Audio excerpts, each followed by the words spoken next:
ये टावर्स बारूद के ज़रिए एक धमाका किया जाएगा और इन्हें धराशायी कर दिया जाएगा।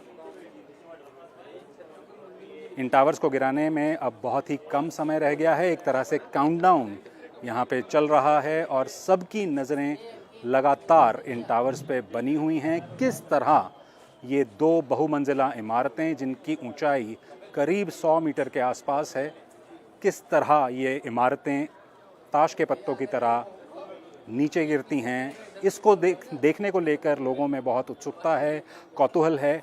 इस इलाके में एक बहुत बड़ी बैरिकेड दी गई है। इन टावर्स के आसपास लोगों को आने जाने की इजाज़त नहीं है। साथ की रेजिडेंशियल जो कॉलोनीज़ हैं वो खाली करवा ली गई हैं, लेकिन इन टावर्स से दूरी पर जो कुछ बहुमंजिला इमारतें हैं वहाँ पे लोग अपनी छतों पर और अपनी बालकनीज़ में आकर इन टावर्स के गिरने का नज़ारा देखने की कोशिश कर रहे हैं। हम इसी तरह की बिल्डिंग में हैं जो इन टावर्स से करीब 1 किलोमीटर के फासले पर स्थित है और दिनों से, कई महीनों से तैयारी चल रही थी इन टावर्स को गिराए जाने की। आपको याद दिला दें, पिछले साल सुप्रीम कोर्ट ने इलाहाबाद हाई कोर्ट के उस फैसले पर अपनी मोहर लगाई थी जिसमें यह फैसला किया गया था कि इन दोनों टावर्स को ध्वस्त किया जाएगा। इन्हें ध्वस्त करने की वजह यह है कि वायलेशंस पाए गए नॉर्म्स में। बहुत से नियमों और कानूनों को ताक पर रखकर इन दो टावर्स को बनाया गया। जिस तरह की इजाज़तें सुपरटेक को मिली थीं, उन इजाज़तों की अवहेलना करके और जिस तरह से एक भ्रष्टाचार का एक मसला इस पूरे प्रकरण में सामने आया कि जिस तरह से इजाज़तें जो मिली उससे कहीं अधिक जाकर बिल्डर ने ये कंस्ट्रक्शन की। इस टावर के एक तरफ ATS विलेज नाम की एक हाउसिंग सोसाइटी है, दूसरी तरफ एमरल्ड कोर्ट नाम की एक सोसाइटी है। एमरल्ड कोर्ट जो सोसाइटी है वो सुपरटेक बिल्डर द्वारा ही बनाई गई है और गौरतलब बात यह है कि एमरल्ड कोर्ट का एक हिस्सा सुपरटेक ट्विन टावर्स से महज 9 मीटर की दूरी पर है। ये इतना कम फासला है कि देखने से ऐसा प्रतीत होता है कि जब ये टावर्स गिरेंगे तो क्या एमरल्ड कोर्ट का वो वो जो स्ट्रक्चर्स हैं, वो जो बिल्डिंग्स हैं, क्या वो बिना किसी नुकसान के बच पाएंगी? ये एक बहुत बड़ा सवाल सभी लोगों के मन में है और तरह तरह के अरेंजमेंट्स किए गए हैं। जैसे ही अब से कुछ मिनटों के बाद इन टावर्स का डेमोलिशन शुरू होगा, एयर स्पेस इस पूरे इलाके का बंद कर दिया गया है। ये बताया जा रहा है कि जैसे ही ये टावर्स गिरेंगे एक मिट्टी और धूल का एक गुबार उठेगा और जो कई दिनों तक इस इलाके में रहने की आशंका जताई जा रही है। सेहत को लेके बहुत सी चिंताएं जताई जा रही हैं। डस्ट पार्टिकल्स और जो कंक्रीट और सीमेंट के जो बहुत माइन्यूट पार्टिकल्स हवा में सस्पेंडेड रहेंगे कई दिनों तक, उससे लोगों को सांस से जुड़ी हुई समस्याएं आ सकती हैं। नोएडा में 3 प्राइवेट अस्पतालों को स्टैंड बाय मोड पर रखा गया है। वहाँ पे हॉस्पिटल बेड्स को आरक्षित किया गया है। किसी भी दुर्घटना से निपटने के लिए अगर किसी भी तरह की कोई यहाँ पे इस तरह की बात होती है या दुर्घटना होती है या किसी को किसी किस्म की कोई चोटें आती हैं तो उसके लिए इंतज़ाम किए गए हैं। एक बहुत बड़ी पुलिस प्रेजेंस लगाई गई है। फायर टेंडर्स यहाँ पे लगे हुए हैं, NDRF की टीम्स हैं, क्विक रिएक्शन टीम्स हैं, डिज़ास्टर मैनेजमेंट की एक पूरी मशीनरी इस वक्त इन टावर्स के आसपास ये सुनिश्चित करने की कोशिश कर रही है कि इन टावर्स का जो डेमोलिशन है वो बिना किसी दिक्कत के पूरा कर लिया जाए। और मैं अपने सहयोगी सिराज से दरख्वास्त करूँगा कि वो अपने कैमरे को पैन करें और इन टावर्स के ऊपर उसे रखें और किसी भी क्षण ये टावर्स, जिस तरह से बताया गया है कि 2:30 बजते ही एपेक्स और सयान, ये 2 टावर्स हैं, इनमें बारूद को चिंगारी दिखाई जाएगी। सयान नाम के टावर में जो एपेक्स से ऊंचाई में थोड़ा ही कम है, उसमें ये चिंगारी दिखाने का काम पहले किया जाएगा और उसके कुछ ही सेकंड बाद एपेक्स में जो बारूद लगाया गया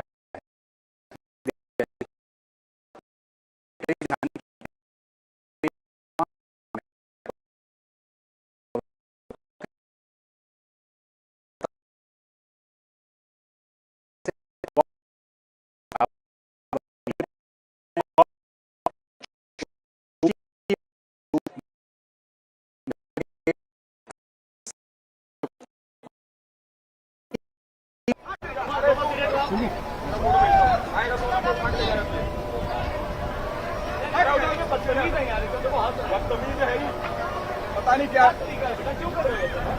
हो जाएगा भाई, छोटे छोटे बच्चे चाटे, कुछ हो जाएगा उनको। गिर गए तो आप दिखा रहे हो तुम। अभी बच्चा गिर जाएगा छोटा सा।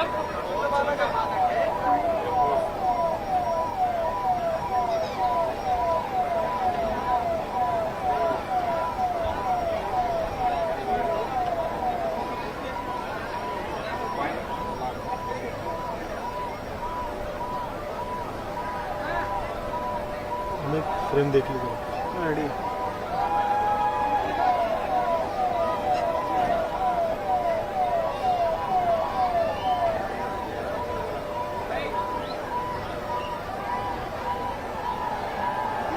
समझ नहीं रहे, जहाँ तो डर हमें लग रहा है।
कट करके रोल कर दो।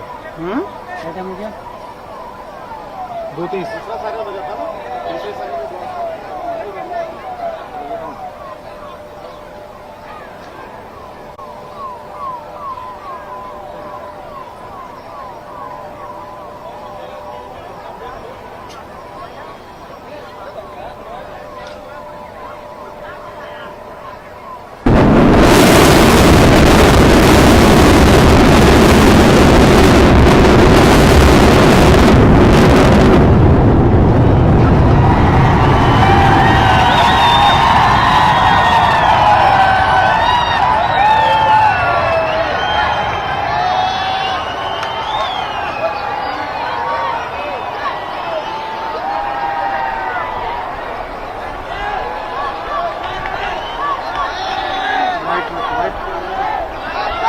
वाइटिंग कर दिया।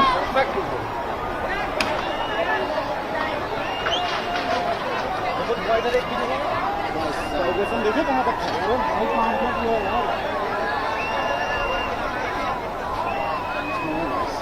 देखो टेढ़ा हुआ बिल्डिंग यार, बिल्कुल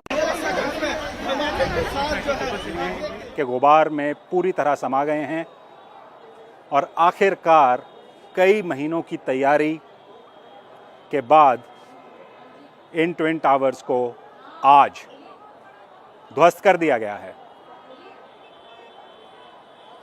और जैसा कि कंपनी का दावा था, इसे ध्वस्त करने में जो समय बताया जा रहा था 12 सेकंड का, यहाँ से देखने पर ऐसा लग रहा है कि जिस तरह के दावे और जिस तरह के आश्वासन दिए जा रहे थे, जो कार्रवाई है वो बिल्कुल उसी तरह से हुई है।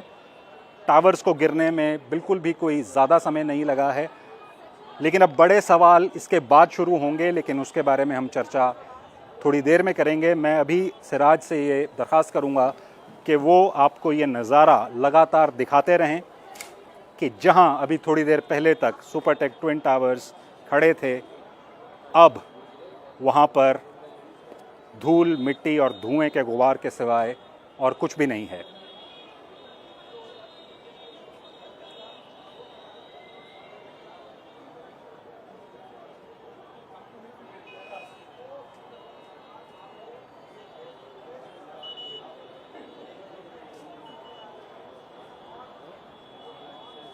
ये सीधा प्रसारण आप BBC हिंदी पर देख रहे हैं और हमारी अन्य भाषाओं में भी इस सीधे प्रसारण को आप इस समय देख पा रहे होंगे।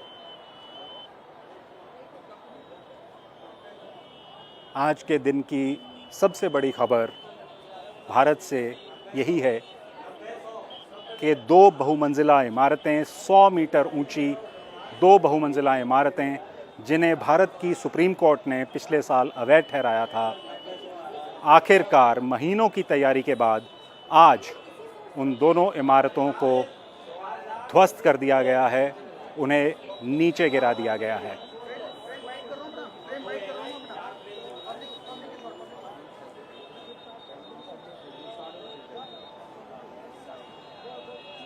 जो आप अपनी स्क्रीन्स पर नहीं देख पा रहे, उसका थोड़ा सा वर्णन मैं आपको ज़रूर दे दूं।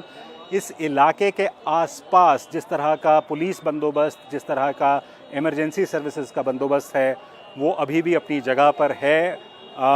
बहुत से लोग जो अपने घरों से निकलकर यहाँ की कुछ ओपन स्पेसेस में और पार्कों में आकर इस डेमोलिशन को देखने की कोशिश कर रहे थे, वो अभी भी एक फासले से इन टावर्स को गिरता हुआ देखने के बाद उन पार्क्स में खड़े हैं या वहाँ से निकलने की कोशिश कर रहे हैं। और माहौल यहाँ पर एकदम उत्सुकता से और कौतूहल से भरा हुआ है। जैसा कि मैं कुछ देर पहले भी आपको बता रहा था कि यहाँ की आसपास की सोसाइटीज़ में जो बहुमंजिला इमारतें हैं, लोग अपनी बालकनीज़ में आकर इन टावर्स के डेमोलिशन को देखने के लिए काफ़ी देर से खड़े हुए थे। और आखिरकार जहां सुपरटेक ट्विन टावर्स अभी चंद मिनट पहले आपको खड़े दिखाई दे रहे थे, अब वो टावर्स वहां पर दिखाई नहीं दे रहे हैं। इस डेमोलिशन के बाद जो बताया गया है कि 60 से 70 हज़ार टन का मलबा इस साइट पे इकट्ठा होने जा रहा है, जिसमें से कुछ मलबा ऐसा होगा जो इस साइट पे जो गड्ढा बना है इस डेमोलिशन के बाद, उस गड्ढे को भरने के लिए इस्तेमाल कर लिया जाएगा।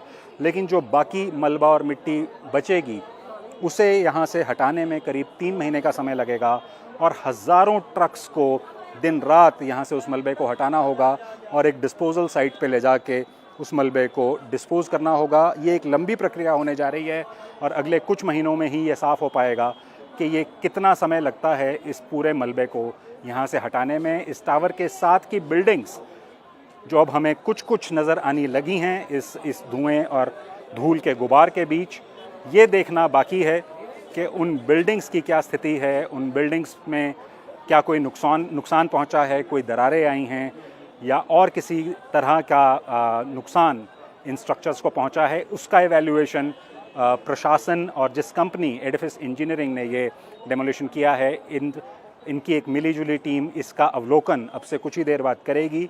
उस मौके पर जाके, उस साइट पर जाके ये देखा जाएगा कि डेमोलिशन होने के बाद क्या हालात हैं, आसपास के घरों पे उसका क्या असर पड़ा है, कहीं कोई स्ट्रक्चरल डैमेज तो नहीं है। ये बात साफ़ है कि आसपास घरों में इस वक्त बहुत सी मिट्टी और धूल ज़रूर अंदर चली गई होगी और यही वजह थी कि इन घरों से लोगों को बाहर जाने के लिए कह दिया गया था, उन्हें अपने घरों को छोड़ के जाने के लिए कह दिया गया था। आज 7 बजे इस पूरे इलाके को खाली कर दिया गया था और आज शाम से पहले ये लोग अपने घरों में वापस नहीं लौट सकते। सेहत को लेके जैसा कि हम आपको बताते आ रहे हैं, बहुत सी आशंकाएं जताई जाती रही हैं कि ये धुआं, ये मिट्टी, ये धूल, इसका सेहत पे क्या असर होगा। रेस्पिरेटरी इलनेसेस यानी सांस लेने से जुड़ी हुई जो बीमारियां हैं, फेफड़ों से जुड़ी हुई जो बीमारियां हैं, जो लोग उन बीमारियों से ग्रस्त हैं, उनके लिए ये थोड़ा सा मुश्किल समय हो सकता है।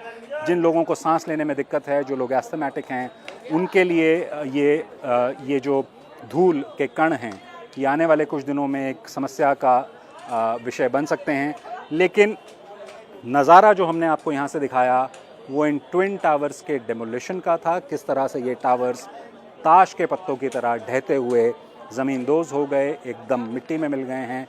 लेकिन इनका असर, इस डेमोलिशन का असर क्या होगा, ये इस वक्त कहना बहुत मुश्किल है। इसका धीरे धीरे अवलोकन किया जाएगा, इसका एनालिसिस किया जाएगा। जैसा मैंने आपको बताया, अब से कुछ देर बाद ही एडमिनिस्ट्रेशन और प्राइवेट कंपनी जिसने ये डेमोलिशन किया है, एक एनालिसिस इसका कैरी आउट किया जाएगा। जाके देखा जाएगा कि साथ की बिल्डिंग्स पर इसका क्या असर पड़ा है और कहीं कोई स्ट्रक्चर्स को कोई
एपेक्स और सयान, जो सुपरटेक ट्विन टावर्स के नाम से भी जानी जाती रही हैं, ये दोनों इमारतें बारूद लगाकर आज ध्वस्त कर दी गई हैं,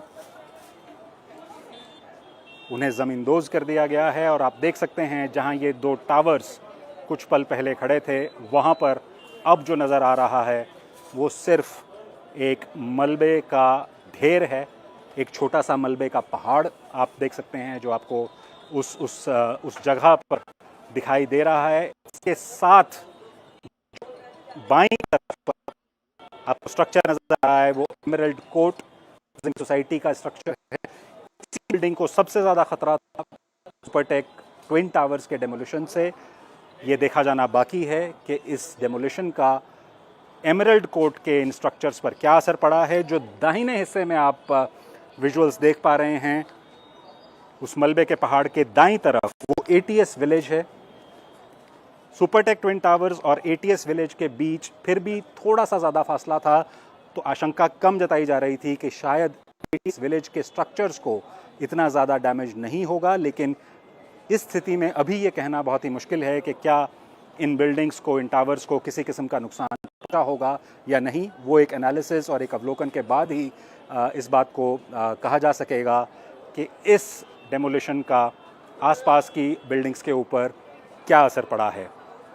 मैं सिराज से दरख्वास्त करूंगा कि वो इसी नज़ारे पे बने रहें और आपको नज़दीक से दिखाते रहें वो जगह जहां पे कुछ मिनट पहले सुपरटेक के ट्विन टावर्स खड़े थे, और अब आपको वहां जो नज़र आ रहा है वो सिर्फ एक मलबे का पहाड़ है।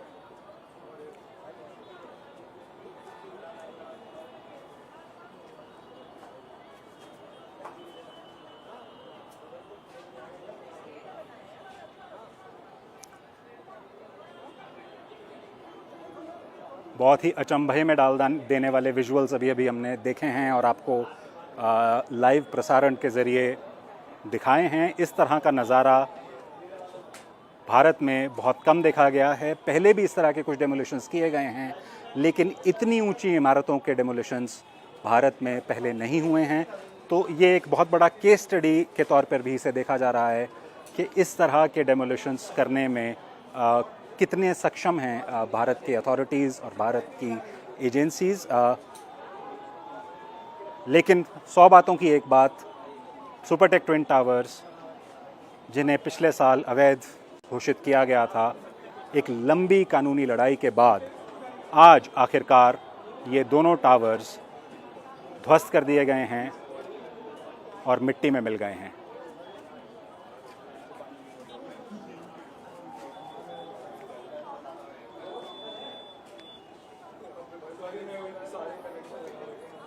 और इस ब्रॉडकास्ट में आपका हमारे साथ जुड़ने के लिए बहुत बहुत धन्यवाद। ख़त्म करने से पहले इस नज़ारे को देखकर मुझे कवि गोपाल दास नीरज की कुछ पंक्तियाँ याद आ रही हैं जो मैं आपसे साझा करना चाहूँगा। उनकी एक कविता में उन्होंने कहा था, स्वप्न के फूल से मीत चुभे शूल से, लुट गए सिंगार सभी बाग के बबूल से, और हम खड़े खड़े बाहर देखते रहे, कारवां गुजर गया गुबार देखते रहे, कारवां गुजर गया गुबार देखते रहे।